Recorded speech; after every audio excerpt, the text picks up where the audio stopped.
অজামিল একটা ব্রাহ্মণের পুত্র ছিল। ব্রাহ্মণের পুত্র ছিলেন, তার বিবাহ হয়েছিল, তার ছেলে মেয়ে স্ত্রী সকল কিছু ছিল। নিত্য ভগবত আরাধনা, ভগবানের পূজা পাঠ এগুলোই তার কাজ ছিল, নিত্য। এই নিত্য কাজ করতে করতে ওই অজামিল একদিন মানে ভগবান পূজার কাজেই বেরিয়েছে কিছু পুষ্প চয়ন করতে। তো পুষ্প চয়ন করতে গিয়ে বনের মাঝে একটা অপদৃশ্য দর্শন করে, মানে একটা বেশ্যার সঙ্গে মিলন অবস্থায় একটা পুরুষকে দেখে তার মনটা চঞ্চল হয়ে গেছে। ওই পুষ্প আদি নিয়ে বাড়িও যাওয়ার পরেও মনটা সবসময় চঞ্চল থাকে, সকল সময় চঞ্চল থাকে, ছোটাফেটা করে, আর পূজা পাঠে কখনো মন লাগে না। একটা দৃশ্যতে কেমন তার মনটাকে উথাল পাতাল করে দিয়েছে অজামিলকে, যে তার আর বাড়ি পরিবার কিছুই ভালো লাগে না। তার স্ত্রী আছে, ছেলে মেয়ে আছে, থাকা সত্ত্বেও সবকিছু ছেড়ে ওই যে পিঙ্গলা মানে বেশ্যা, ওর কথাই মনে পড়ে। তো ওর আকর্ষণে এমন আকর্ষণ হয়েছে, এমন টান দিয়েছে, সেই টানে সে সকল পরিবার আদি ছেড়ে সেই পিঙ্গলার কাছে চলে গেছে। যখন পিঙ্গলার কাছে চলে গেছে, পিঙ্গলাকে সঙ্গ করতে করতে তার সঙ্গেই থেকে গেছে। তার সঙ্গে থাকতে থাকতে মানে তার সঙ্গে স্বামী স্ত্রীর রূপে একসঙ্গে থাকতে লাগলেন। থাকতে থাকতে এমন ওর ভিতরে প্রবেশ হয়ে গেছে, মানে যে একটা ব্রাহ্মণ বংশের ছেলে, তার সেই সব স্মৃতি, সেই সব কর্ম গুণগুলো সব উল্টো হয়ে গেছে। মানে ভগবত ভজনের কাজ কর্মগুলো এগুলো আর করাই চলে না, করেই না। উল্টো মানে স্ত্রীর মনোবাঞ্ছা পূর্ণ করার জন্য ছল চাতুরি করে, ডাকাতি করে, চুরি করে, মার্ডার করে, যেভাবে হোক ধন আদিগুলো সঞ্চয় করার কাজ করে সব সময়। আর কোনো তিনি চিন্তা করে না যে এটা আমার ভুল, অপরাধ, ভালো মন্দ, তার মধ্যে কোনোই বিচার নেই। তাই এইভাবে তার জীবনটা চলছে। এইভাবে যখন তার জীবনটা চলছে, একদিন প্রভুর যদি কারোর প্রতি কখনো কৃপা করার ইচ্ছা জাগে, তখন তিনি সাধুগুরু বৈষ্ণবের মাধ্যমে তার প্রতি কৃপা করেন। তাই প্রভুর কৃপা করার মনোবাঞ্ছা হয়েছে। তাই একদিন হঠাৎ কিছু সাধুরা ওই গ্রামে প্রবেশ করেছে, যে গ্রামে অজামিল থাকে। আর এদিকে অজামিল সংসার করতে করতে মানে ওই স্ত্রীর সঙ্গে, পিঙ্গলার সঙ্গে থাকতে থাকতে তার মাধ্যমে 9টি সন্তান হয়েছে, এবং এখন সেই সময়টায় 10টি সন্তান হওয়ার অবস্থা, গর্ভবতী অবস্থা তার স্ত্রী। তো কিছু সাধুরা যখন ওই গ্রামে গিয়েছে যে রাত্র যাপন করবে কোথাও একটা সাধু ব্যক্তি বা বৈষ্ণব ব্যক্তি যারা আছে তাদের বাড়িতে, তো গ্রামের কিছু বাচ্চাদের কাছে জিজ্ঞেস করেছে এই গ্রামে কোনো সাধু বৈষ্ণব ব্যক্তির ঘর আছে? তো এই বাচ্চাগুলো মানে উপহাস করে বলেছে যে এই গ্রামে একজনই সাধু ব্যক্তি আছে, কে? অজামিল। অনেকের সাধুদের দেখে হিংসা হয়, অনেকের সাধুদের দেখে এরকম মনে হয় যে একে এরকম জায়গায় পাঠানো দরকার। তো এমন ভাবে উপহাস চলে, তাদেরকে বলেছে যে একজনই বৈষ্ণব আছে যাদের বাড়ি থাকার মতন আপনাদের যোগ্য স্থান, কার বাড়ি? গ্রামের ওই মাথায় গিয়ে দেখবে সেই বাড়িতেই অজামিলের বাড়ি, সেই বড় শুদ্ধ ভক্ত, তার বাড়িতেই তোমরা থাকতে পারবে। সাধুরা সেই কথাটিকে বিশ্বাস করে ওই চলে গেছে অজামিলের বাড়ি।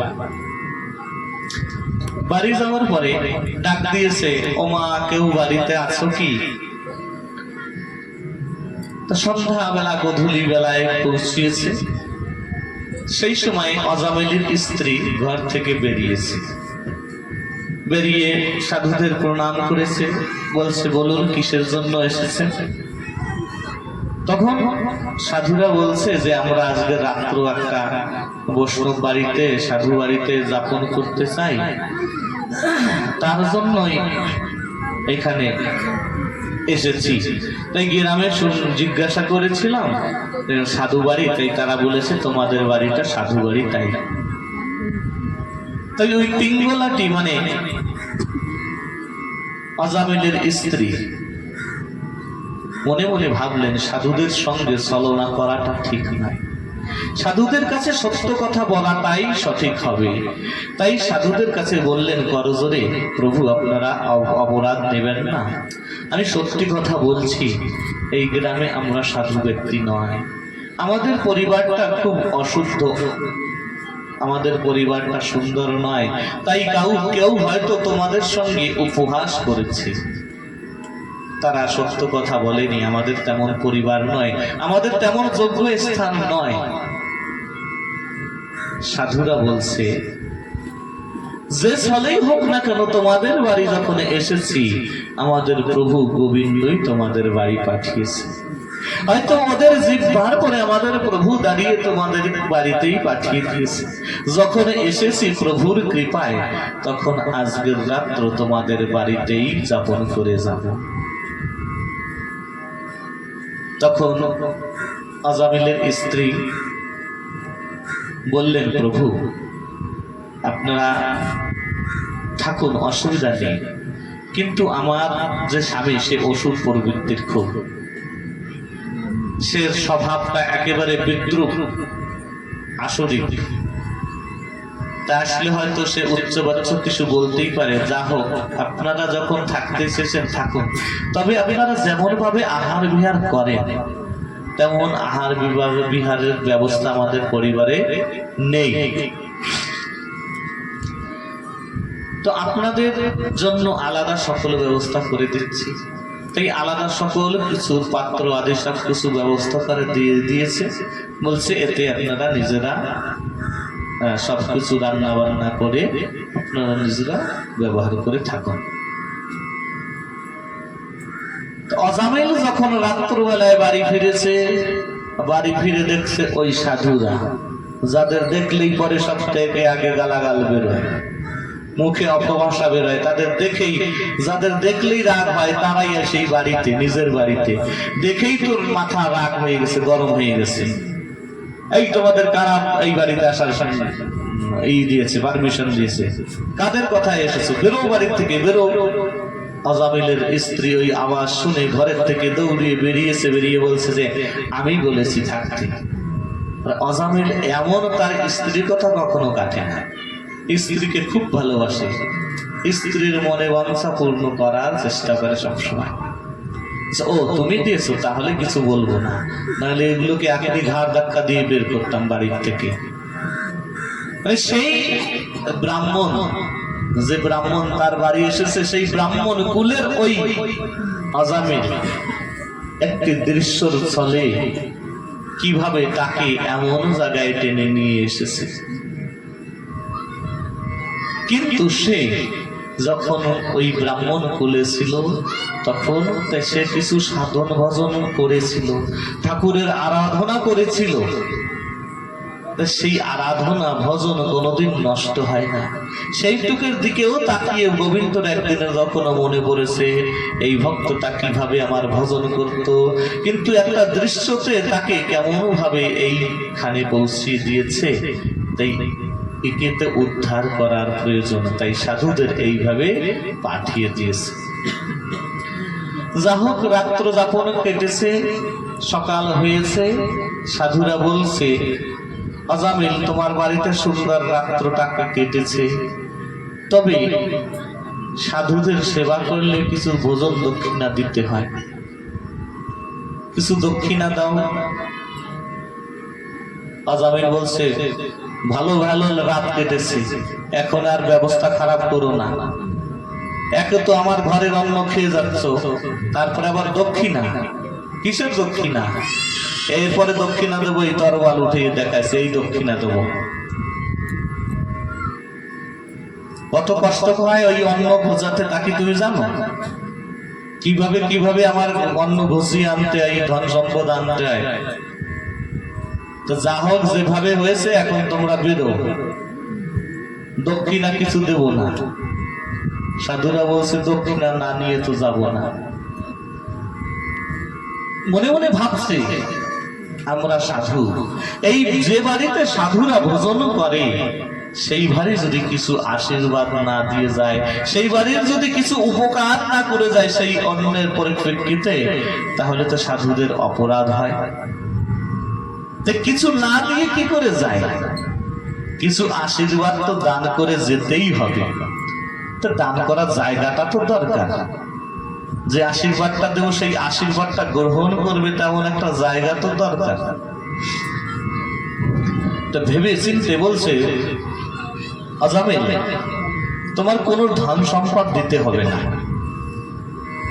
তুমি কোনো একটা কথা দিলে হবে, সেই কথাটাই দক্ষিণা স্বরূপ দিলে হবে। বলছে আবার কি কথা? বলছে এমন কথা না। বলছে বলো, যদি পালার মতন হয় তাহলে বলবো, না তুমি পারবে, তুমি পারবে তেমন কথাই বলবো, সেই কথাটা দিলেই আমাদের দক্ষিণা হয়ে যাবে, ওটাই দক্ষিণা। দক্ষিণা না দিলে এই বৈষ্ণব সেবা পূর্ণ হয় না। তোমার বাড়িতে আমরা সেবা করেছি, বৈষ্ণব সেবা করেছি, তোমার কাছ থেকে দক্ষিণা না নিয়ে যাব না, তাই কথারূপে একটা দক্ষিণা দাও, সেই কথাটা তুমি রাখলে পরে আমাদের দক্ষিণা হয়ে যাবে। তা সাধুরা ভাবছে যে এর কল্যাণ কি করে করা যাবে, এর বাড়ির অন্ন খেয়েছি, অন্ন খেয়ে যদি এই পরিবারে কল্যাণ না হয় তাহলে সাধুদের নামে কলঙ্ক হবে, যে সাধুরা যে বাড়ি বৈষ্ণব সেবা করেছে সে বাড়ি কল্যাণ হয় নাই। তাই কি কথা? তখন আজামিলের স্ত্রী গর্ভবতী, দশম পুত্র সেই সময় জন্মগ্রহণ করবে। তা বলছে শোনো, তোমার স্ত্রী এখনো গর্ভবতী আছে, এই সময় তোমার স্ত্রী গর্ভে একটা পুত্র সন্তান আছে, পুত্র সন্তান জন্মগ্রহণ করবে। যেই এই সন্তানটা জন্মগ্রহণ করলে এর নাম রাখবে নারায়ণ। বলছে তোমরা জানলে কি করে? আমার ছেলেই হবে। আমাদের গোবিন্দ প্রেরণা দিয়েছে তাই আমরা বলেছি। বলছে যদি সত্যি না হয়, আমাদের গোবিন্দর প্রেরণা যখন, তাহলে অসত্য হবে না। আজামিল বলল যদি সত্য হয় তাহলে কথা দিলাম, যদি তোমাদের কথা সত্য হয় যে পুত্র সন্তানই হবে, তাহলে আমি কথা দিলাম তার নাম নারায়ণ রাখবো। তখন সাধুরা ভাবলেন যাক, আমাদের দক্ষিণা পেয়েছি, এবার আমরা এই বাড়ি ছেড়ে যাই। ছেড়ে চলে গেছে। সময় মতন তার আবার একজন পুত্র সন্তান জন্মগ্রহণ করেছে। তখন আজামিলের সেই কথা মনে পড়েছে, যাক সাধুদের কথায় দাম আছে। সাধুরা যখন বলেছে যে ছেলে হবে, তাই ছেলে হয়েছে, তাই সাধুদের কথা রক্ষার্থে তার নাম নারায়ণ রেখেছে। তাই পরিবারে যত সন্তান হয় তাদের ভিতরে যে ছোট হয় তার সঙ্গে সব থেকে বেশি প্রীতি হয়, বড় জনার সঙ্গে আর ছোট জনার সঙ্গে বেশি প্রীতি হয়। মা বাবা ছোট জনার সঙ্গে একটা বিশেষ প্রীতি। তাই আজামিল সবসময় ওই ছোট জনাকে ডাকে, ছোট জনার নাম করে, ছোট জনাকে ডেকে আদর করে, নারায়ণ নারায়ণ বলে ডাকতে থাকে। একদিন হঠাৎ এমন একটা সময় এসেছে যে আজামিলের সময় পূর্ণ হয়ে গেছে। আজামিলের সময় পূর্ণ হয়ে গেছে, মানে আজামিলের যেতে হবে। এবার যে সময় দেওয়া পূর্ণ হয়ে গেছে, যা কর্ম সারা জীবনে করেছে তাতে যমদূতি নিতে আসবে। তাই এই জগতের সময় যখন পূর্ণ হয়ে গেছে, তখন যমরাজ তার দূতদেরকে পাঠিয়ে দিয়েছে, যাও আজামিলকে বেঁধে নিয়ে আসো। তো যেই সময়টাই অজামিলের ওই দেহত্যাগের সময় হয়েছে, যমরাজরা এসে ওই যমরাজের দুধ মানে কালা কালা পাহাড়ের মতন, অসুরের মতন দেখতে, আর বড় বড় শিং রয়েছে, কেমন একটা দেখতে, মানে বিচক্ষণ, দেখলেই ভয় লাগবে এমন পাহাড়ের মতন 7 জন দূত এসে অজামিলকে ধরে টান দিয়েছে, জমের পাশ বাঁধন দিয়ে টান দিয়েছে। আর ওই রকম সময় ওই অবস্থা দেখে অজামিলের ভয় লেগে গেছে। যখনই ভয় লেগে গেছে, ভুলবশত সে ডাকলেও, যেহেতু তার পুত্রকে বেশি ভালোবাসতো, নারায়ণকে, ছোট ছেলেটি বাইরে একটু খেলাধুলা করছিলেন, ওই সময়টা ওই ছোট ছেলের নামটা স্মরণ এসেছে, ভয়তে নারায়ণ বলে ডাক দিয়েছে, নারায়ণ নারায়ণ আমাকে বাঁচাও। যখনই নারায়ণ নারায়ণ বলে ডাক দিয়েছে, তখনই বিষ্ণুদূত আদি তারা চতুর্ভুজ রূপধারী, শঙ্খ চক্র গদাপদ্মধারী রূপধারী 4 জন বিষ্ণুদূত এসে উদয় হয়েছে। জয় জয় নিতাই গৌর প্রেমানন্দে, হরি বল।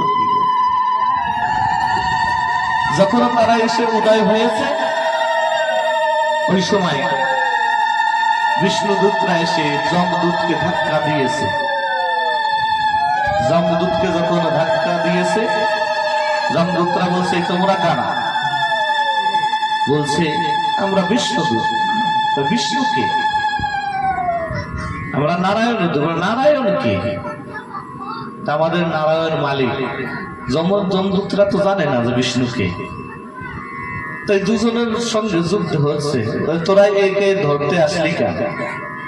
ধরতে এসেছি, এর সময় পূর্ণ হয়েছে, আজীবন আকাশ করেছে, অন্যায় অপরাধ করেছে। তখন বিষ্ণুদূতরা বলছে, তোমরা ভুল বলছো, এ যখন তোমরা টান দিয়েছো তখন ও নারায়ণের নাম নিয়েছে, তখন কেন ওকে ধরলে? যমদূতরা বলছে, তোমরা বড় ঠকে গেছো। বলে, কি হয়েছে? তোমাদের প্রভু নারায়ণের নাম নেই নিয়ে এর পুত্র নারায়ণের নাম নিয়েছে। তখন বিষ্ণুদূতরা বলছে, একটা কথা বলো, ওর পুত্র নারায়ণ আগে এসেছে না আমাদের ভগবান নারায়ণ আগে এসেছে? তোমাদের নারায়ণ আগে এসেছে। তা আমাদের নারায়ণ যখন আগে এসেছে, এর পুত্র সেদিন এসেছে। যুগ যুগ ধরে আমাদের প্রভু নারায়ণের নাম নারায়ণ। হ্যাঁ, তাহলে তার নাম করলেই তো কল্যাণ হবে। তার নাম নিয়েছে যখন, অবশ্য কাজ হবেই। এই দুই পক্ষের মধ্যে যখন যুদ্ধ চলছে, এই অবস্থাগুলো অজামিল দেখে ফেলেছে। আর বিষ্ণুদূতরা যমদূতকে মারধর করে তাড়িয়ে দিয়েছে। যমদূতরা গিয়ে যমের কাছে গিয়ে দণ্ড খুলে দিয়েছে, এই যে যমদণ্ড ফেললাম, আজ থেকে ডিউটি বন্ধ, তোমার চাকরি করবো না। যমদূত বলছে, কি হয়েছে? কি হয়েছে মানে? আগে বলো কারে আনতে যাবো আর কারে আনতে যাবো না। আজকে মার কি আসতে হয়েছে? কেন? বলে, ওই যে ওই কয়জন 4 জন ওই শঙ্খ চক্র এমন কি কি ছিল রূপের বর্ণনা করেছে, 4টা হাত, তারা এসে আমাদেরকে খুব মারধর করেছে। কেন? ওরা বলেছে ওদের প্রভু নারায়ণের নাম নাকি করেছে ও। যমদূত ফট করে মুখে হাত দিয়েছে যে, আর নাম করিস না, ওই নাম এইখানে করিস না, তাহলে আমার যে বিজনেস আছে সব ঠপ হয়ে যাবে, আমার ব্যবসা বন্ধ হয়ে যাবে। ওই নাম করলে পরে আমার এই লোক সব খালি হয়ে যাবে, যত পাপী আছে সব জলদি জলদি উদ্ধার হয়ে যাবে। যমদূতরা বলছে, কারে আনবো তাই বলো আগে। আর এই নারায়ণ বাকি। তখন উনি বললেন, আমরা 12 জনে চিনি যে সে কে, আর তার নাম চিনি মানে কিছুটা জানি, সম্পূর্ণ জানি না আমরা কেউ। ব্রহ্মা কিছুটা জানে, শিব কিছুটা জানে, আমি জানি, প্রহ্লাদ জানে, এইভাবে 12 জনে জানে। ঠিক আছে, তাহলে কাকে আনবো না আনবো তাই বলো, বলে যার মাথা কখনো ভগবত চরণে ভগবত ভক্তের চরণে মাথা নত হয় না সেই মাথাকে ধরে আনবে। যার মুখখানি কখনো ভগবানের নাম উচ্চারণ করে না সেই লোককে ধরে আনবে। যে লোক কখনো ভগবানের তীর্থ ধাম বা ভগবানের মন্দির আদি দর্শন করতে যায় না, ভগবানের রূপ দর্শন করে না, ভগবানের ভক্তের রূপ দর্শন করে না, সেই সব ব্যক্তিকে সহসা ধরে আনবে। আর বাকি ব্যক্তিদের ধরতে গেলে যারা ভগবানের পূজা করে, ভগবানের নাম করে, ভগবানের চরণে মাথা নত করে, তাদেরকে ধরে আনতে যাওয়ার আগে একটু বিচার করে যাবে। এদিকে যখন আজামিল এই অবস্থা দেখেছে, দুই পক্ষের যুদ্ধ মানে মরণ অবস্থায়, দুই পক্ষের মারামারি যুদ্ধ দেখেছে, তাই ভাবছে যে যা একবার আমার পুত্র নারায়ণের নাম করে যদি এত বড় কল্যাণ ঘটে, ভুলবশত আমার পুত্র নারায়ণের নাম করছি, আসলে নারায়ণের নাম তো আমি করি, ও তো জানি আজামিল যে আমি আমার ছেলে নারায়ণের নাম ডাক দিয়েছিলাম। তো ভয়তে হঠাৎ ছেলে নারায়ণের নাম ডাক দিলে যদি বিষ্ণু পার্শ্বদ এসে আমাকে রক্ষা করতে পারে, আর যদি সেই গোবিন্দর নাম যদি সহসা অনর্গল ভাবে আমি নিশ্চল মনে যদি তার নাম করতে পারি, তাহলে কে কি কৃপা করতে পারে। আর তখনই আজামিলের দিব্য বৈরাগ্য উৎপন্ন হয়েছে। সেই সব কিছু ছেড়ে দিয়ে আজামিল মানে সংসার আদি সব ছেড়ে দিয়ে গোবিন্দের চরণের ভজন করতে করতে তিনি জীবন যাপন করতে লাগলেন। জয় জয় নিতাই গৌর প্রেমানন্দে, হরি বল হরি বল হরি বল। তখন